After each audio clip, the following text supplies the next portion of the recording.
Yo, what's up guys? Nandito naman po tayo sa kilalang vlogger ng bayan na si Mr. Vlog. For today's video, magkikwentuhan naman po tayo. Kasi wala pa akong mga isip na content, kaya kwentuhan ko na lang kayo. Narinig niyo na ba yung kwento tungkol sa isang rapist na nakakulong ng mahabang panahon? Ngayon, sa tagal niya sa kulungan, naiisip ng warden na ilipat na siya sa Iwahig. Sa gitna ng paglalayag ng barko nila, inabot sila ng bagyo. Di bagyo, malakas ang ulan. Ngayon, yung barko lumubog. Yung barko. Ang nakaligtas, yung rapist, pato, at saka aso. Parang may naamoy ako hindi maganda. Dahil sa lakas ng bagyo, napadpad yung pato at aso saka yung rapist doon sa isang isla. Dito na. Umaga na ngayon. Nasa isla sila. May pasang panahon na buhay silang magkakasama silang tatlo. Nahulog ang loob ng rapist doon sa pato.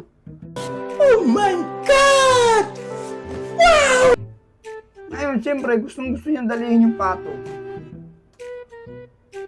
Kumuha siya ng paraan. Sinubukan niyang dalihin.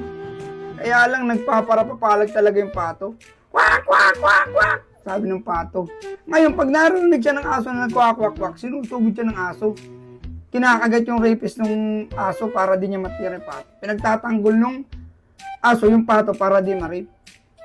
Yan niya, sabi ng rapist, yan niya talaga. Paano ko kayaan niya madadali? Hindi ko naman pwedeng patayin yung aso kasi napamahal na rin sa akin.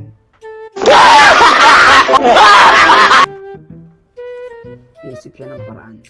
Iliyan na yun niya ulit ngayon. Sinama yun sa malayo. Ngayon, nung dadalihin na niya, nagkwakwak na naman yung pato. Narinig na naman siya ng aso. Ngayon, kinagat na naman siya sa paanong aso, pinagkakaagad siya.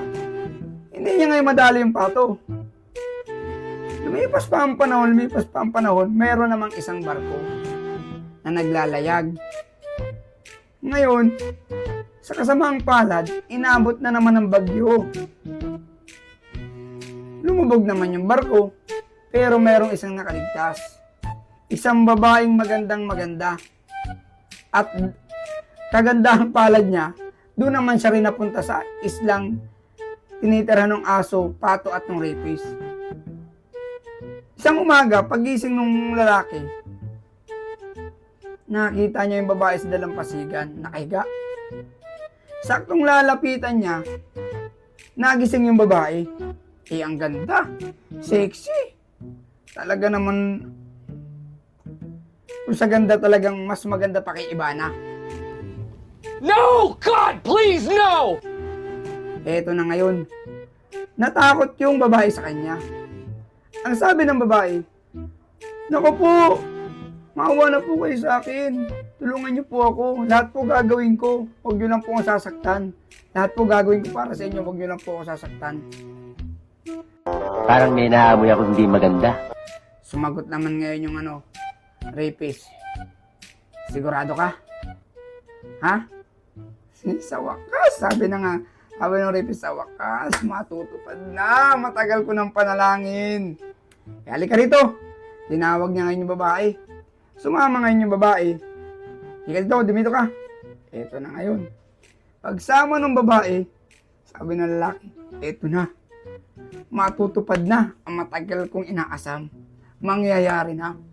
Halika rito, iha. Halika rito, iha. Tinawag niya ngayon. Ngayon, iha, hawakan mo yung aso at titirahin ko itong pato.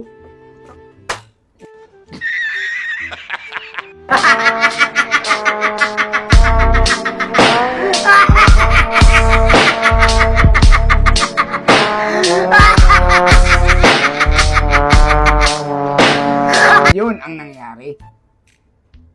Thank you.